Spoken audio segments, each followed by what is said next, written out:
So, David, there's a version of the story that you're going to tell us where you walk into a room and you accept hundreds of millions of dollars of spend and you don't rock the boat, and we never meet, isn't it? They're like that would probably be the easy option. Yeah, it would. It would. The Qualified Answer with Simon Elisha, with guest David Broeren, Head of Digital and Online Channel Services at National Australia Bank in 2013. You chose the harder option. Give us some context. What were you dealing with, and then let's kind of bake our way out of that. Yeah, sure. Look, and I think, as I sit here today in 2026, I might just go back and just remind you of where IT was at in 2011. It's a Like different time. Amazon, you weren't here yet. They came a couple of years later. Azure, I'm not sure it existed. GCP was still 5-6 years away. DevOps had only just been coined as a term the year before, so we're pretty primitive here. Yeah. We're still on prem. Where the best we can do is VMware. But I personally had just come back from probably a life-changing trip around Australia with my wife and my kids who are all in primary school. I felt I needed to get a real job. I was getting towards late 30s. I really loved my time in architecture, but I felt I needed to get into delivery. This was my first one. It was there was quite a big team. I'd never really done that before. But to get to your point, I won't prattle on for too long. So Prattle away. it felt and was presented as a bit of an intractable problem. It was a business banking platform. Out in the world, there's a independent industry survey, and it rated 4 of the 4 financial institutions that participated in that, and this one was the 4th of 4, and by some distance. So It was a distant it was not in a 4. good. It's not like 4 out of 10. It's like the lowest you could go was 4, and this was Correct. meeting the requirement. That's right, and they only measured 4, so by virtue of that, it was in there. But the distance between 3 and 4 was kind of the big standout, and then peering inwards, looking at most enterprises do engagement scores. There was a really clearly disengaged and unhappy team structure. Product, it's really important that you're engaged. You have relationships with the product. They own the product. Really unhappy. Cost of change. That survey by itself was a real problem for them. The pace of change, and unfortunately, in those days when we built big Mack truck size software, in this case J2EE, it just didn't perform. So it wasn't a great baseline. So welcome back from leave was basically back from leave. I've been sunning myself around Australia, and that's right. Probably not unlike many people have received in their time. It's something that had obviously a good origin, like it was needed by the business. It's there to serve customers. It had people assigned to it, but it wasn't going well. But the fact that it wasn't going well in the world of enterprise doesn't always yield any change, does it? Like we could probably point to thousands of projects that are not going well, but just keep on trucking. Yeah. Look, I think that's right, and just to sort of reinforce the point, it's my first delivery manager role, so it wasn't a it was a big thing for me, and I don't think it would be unfair to categorize a lot of systems in a lot of big enterprises. You just sort of stick with it, or you go down the replacement path, rewrite it, whatever it is. Just so, throw it out altogether, sort of thing. Yeah. Hey, look, I didn't feel, just a bit about my personality, I couldn't sit on a problem like that without doing something about it, I guess is the inert motivation from me. It just didn't feel good. So you weren't going to tolerate that scenario. That wasn't okay. Yeah, I didn't feel like I was going to be leaving work each day with a feeling like I'd done something good for people, the institution, for myself. I was not going to learn anything. So it was either going to be a short-lived job, sticking with status quo, or we have to fix it, right? And how do we go about that? And so tell us about what this system was supposed to be. Like what does it do? Yeah. Look, so it really, everyone's familiar with internet banking, payments online, and in that scenario, it's relatively simple. Like I owe you some cash, I get in, I know your bank details, and I pay you.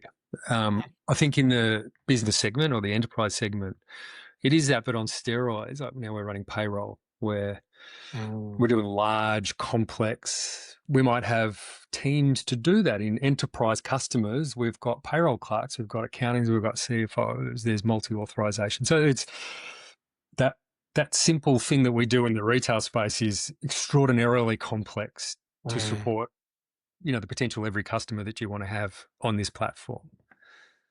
And I guess it's also backed with contract law, payroll law. Like there's it's not like if you don't give me half of our lunch back in my personal internet banking, I give you a nasty text. This is like real ramifications if transfers aren't happening for people.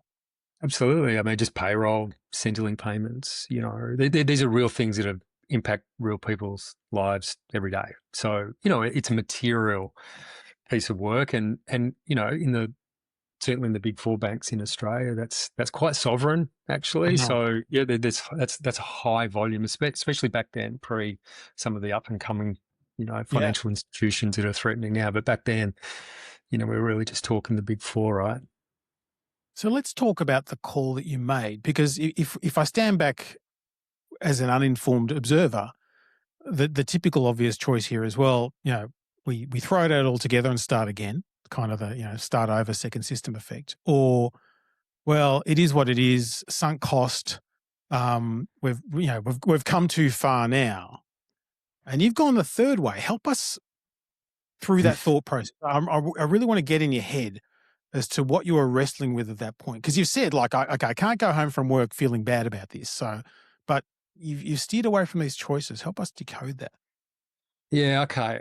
Look, so I think for me, and to be totally transparent, I was kind of presented with these options, and the person who was acting that I took over from in this delivery manager role had kind of presented with the outsourcing agreement. It was just ready for execution by the person who had the job.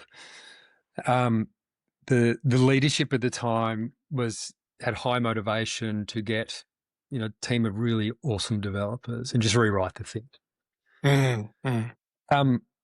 I think the thing that stuck out to me is, day one, you're walking the floors and you're meeting people. And I kind of, I talked about the engagement score. I had a very real visceral feeling of people who clearly wanted to do the right thing, clearly didn't feel they had the chance.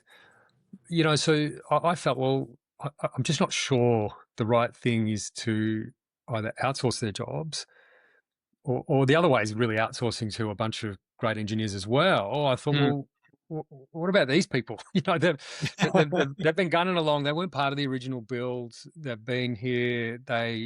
In my first impressions, they knew what needed to be done. They were frustrated that it couldn't be done. They wanted to get it done. And so I really kind of sat back, went for a few walks, talked to some trusted people I knew, and tried to run through the counterfactual.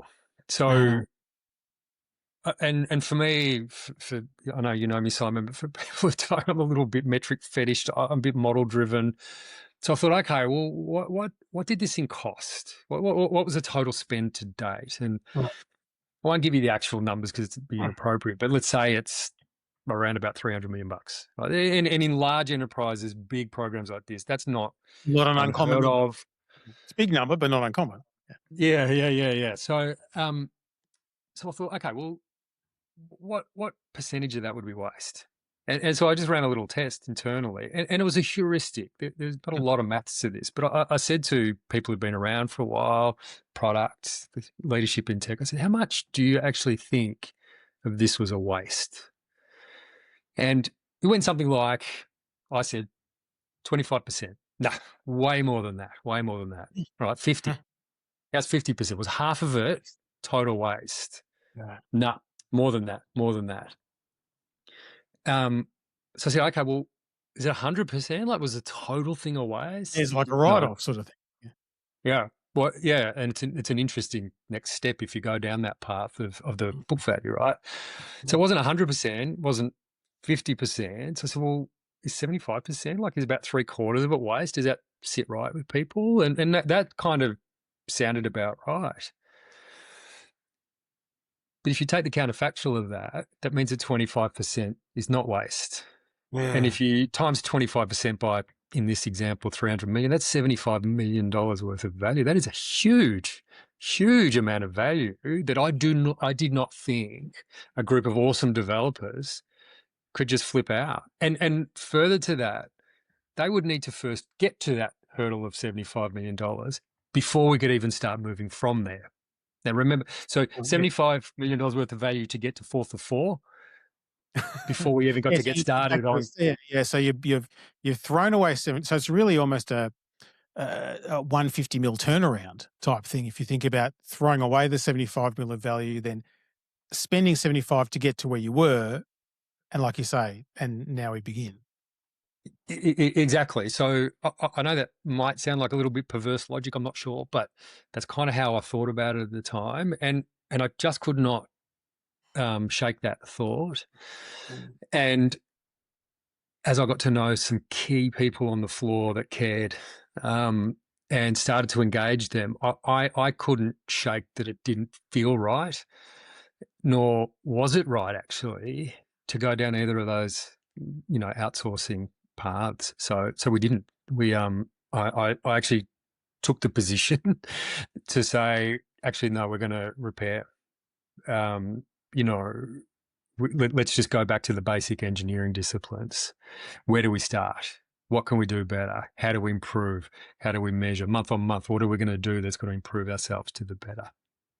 So you've made the call here, and that's I guess the concept here of you're a senior leader making a decision on behalf of a team and on behalf of an institution, but ultimately the execution to some degree or to a great degree rests with them, but the accountability rested with you. And you've gone the lesser trodden path here. What did you do, I guess, to create some form of psychological safety for yourself about that it was the right decision?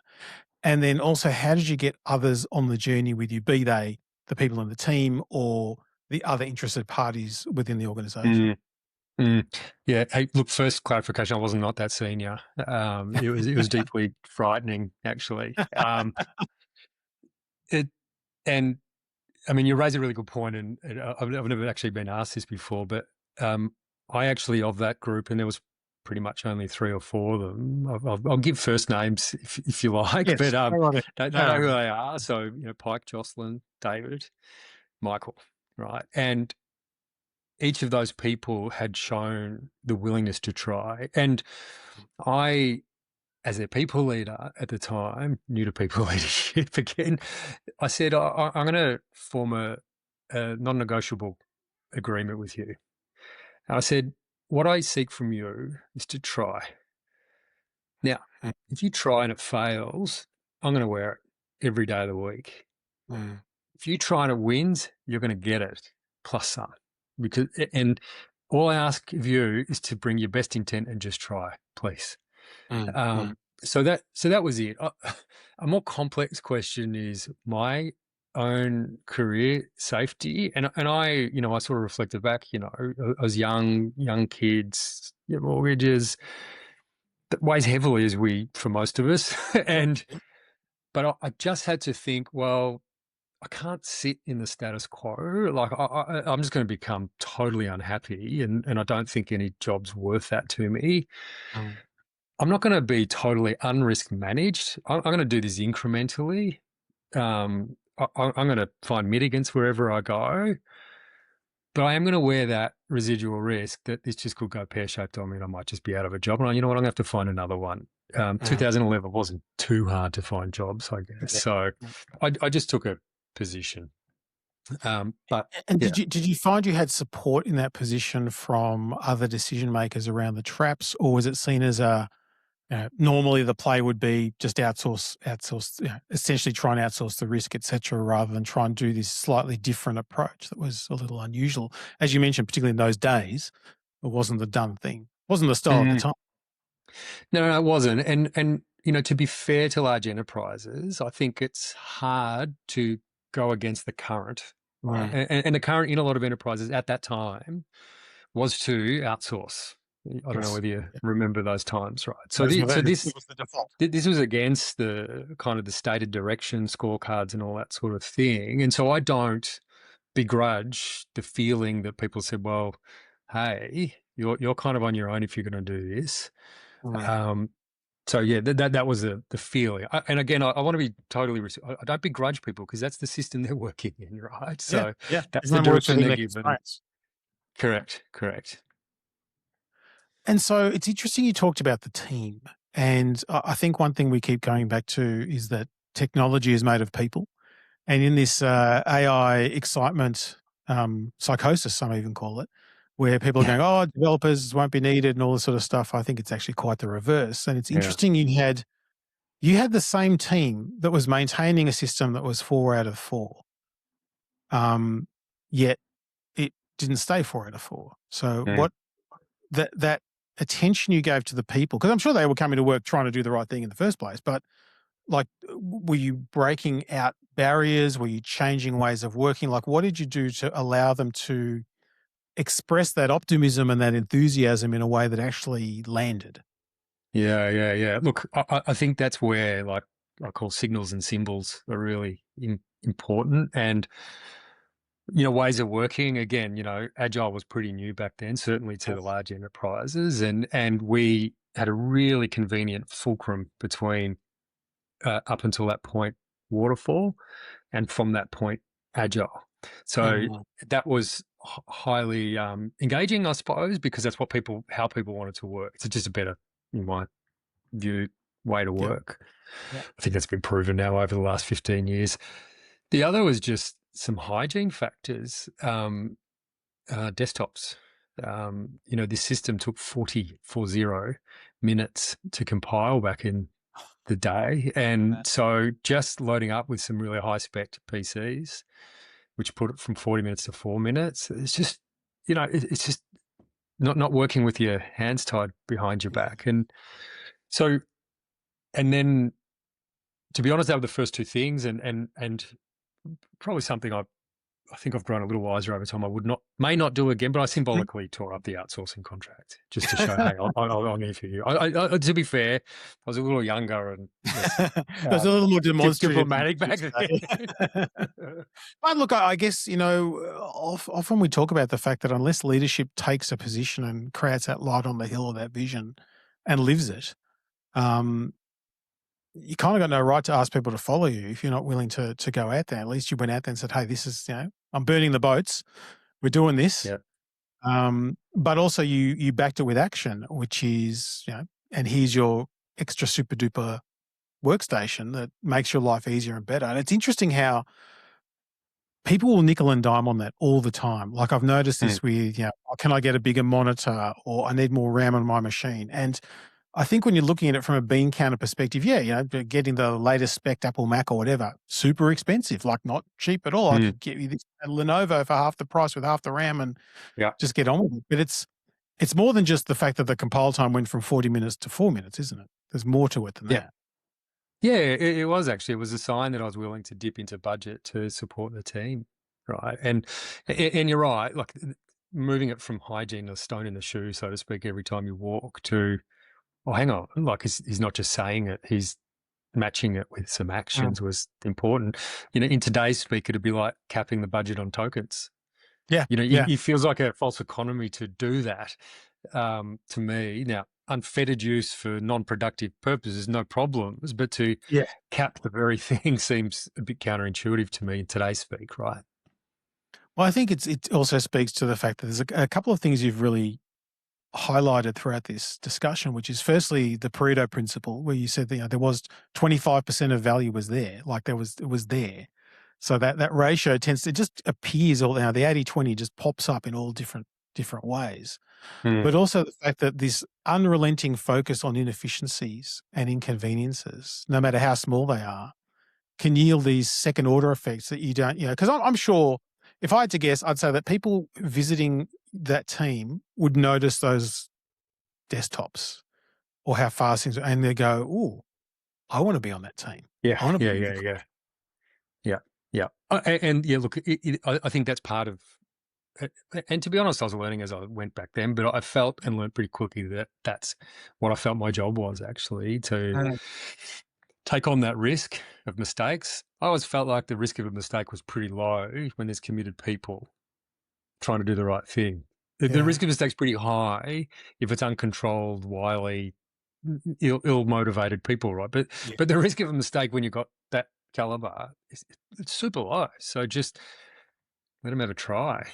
Well, I think the interesting Reward thing them too is for it's the same people. Like often you'll it. talk to people and say, "Oh, well, my team couldn't do that. They don't have the skills." Okay, it's like, well, how do you know?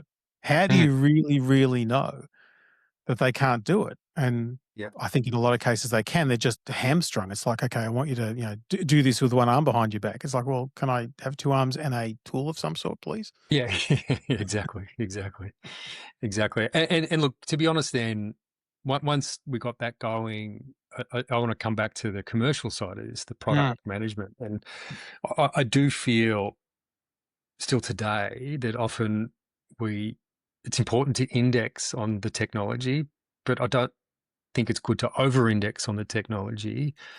You can't do anything without your commercial partners, right? There's Mm. a reason the technology's there. So, really building that relationship, I think, was super critical. Even, to the point where the GM of the product of the space, and she was fantastic, would come to deployment nights and, bring pizzas and, get in with us to feel the pain of having to get up in the middle of the night for a Mm. 8-hour deployments back in the day, right? And just that shot of empathy for the team that bringing into one team paid off so well.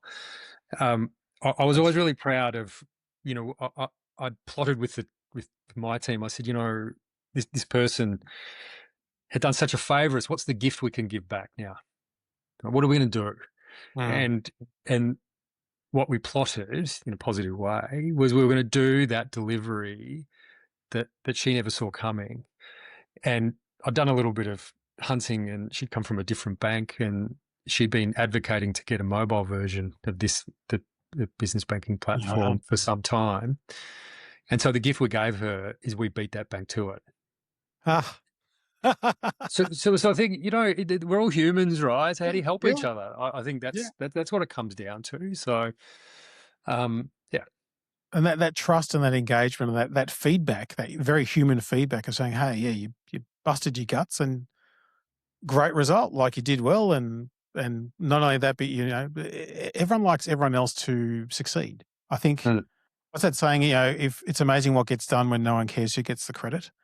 Yeah, it's And it's right. true. It's like if you're giving others that opportunity to elevate, they'll take you with them and you'll grow substantially. Like I know a lot of the folks from that core team and the team that came from that have gone on to do outstanding things in the Mm. industry, like flourished, Mm. um, all because of a decision that was made not to outsource or not to redevelop.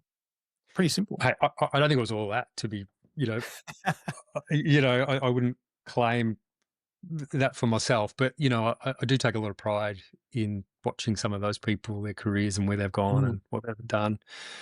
I also take a lot of pride that it got to and remains 15 years on number 1 of 4 by There we some go. distance. There we go. So So it's not only that you improved it, but it sounds like the team improved it very thoughtfully because, I mean, it is a cutthroat industry. Let's make no, in Australia, even though it's highly regulated, it's highly competitive still. And the fact that it's lasted at the top for so long, everyone's coming at the king, and obviously there weren't. I don't want to use the word shortcuts, but I want to say there weren't a lot of compromises made, or Mm. there was a lot of long-term thinking that was going on to make sure that it wasn't like like it's pretty easy to say, well, let's goose a whole bunch of stuff and get to number 1 for 6 months and then they'll be off my back sort of thing. This is a sustainable, durable change. Yeah. And I think you touched on it before. If you don't, and you're in an enterprise, and we talked about the book value, like well, you're Mm. writing down in that analogy, $75 million. You don't get to recreate until you've hit that threshold. And it's only then to the $150 million question, as you rightly put together. But things like operations, the support, procurement, risk, there's so many more factors involved in an enterprise Takes a than village. I say, and I don't mean to say this disrespectfully, but just the tech. So, I think it's important that people take into account the context outside of the tech as well as the tech. Yeah. You're spot on. I mean, there's a whole lot of conditions for success that had to be put in place, be it people's default position or negotiating a position, et cetera. Because there's lots of points in that project that approach where someone with authority could have said no, or could have said stop, or could have just not been helpful. Yep. It's and clearly there was an impetus across the organization to get it done and to back it in to make it happen, which I think is a credit to the institution. Yeah, absolutely. Absolutely. Yeah. You talked about counterfactuals, and I like that way of thinking, Dave. Before we finish, I want you to give us let's say someone's listening to this right now and they're in almost an identical position. And is there a situation where you say, don't do what I did? So don't make that decision. Like, is there a frame of reference you can give us, or is it a case of assess and make best effort?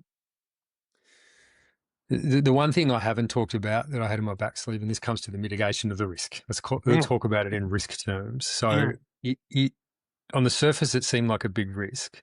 When I went through the dimensions, like good people, the hygiene factors of technology, the people I was working with, and to your point, the culture of the enterprise, which was allowed it.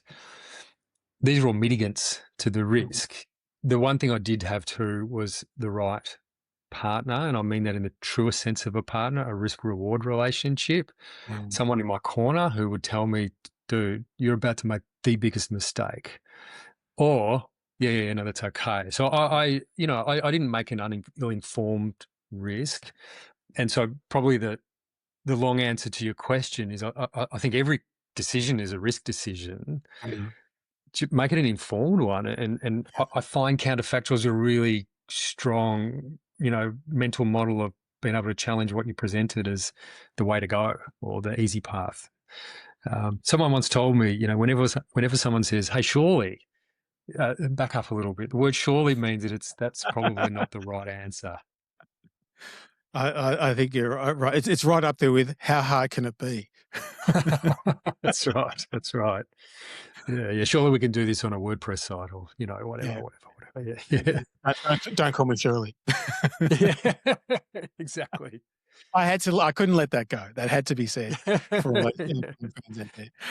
David, thanks so much for coming on and being very open and frank about what you went through and what the team achieved. We're on this podcast, we tell good stories and bad stories, and also it wasn't obvious or plain sailing, but it's great to hear a great outcome and a great Aussie success story. So thanks, David, for coming on. No problems. I really appreciate the opportunity. Thanks, Simon.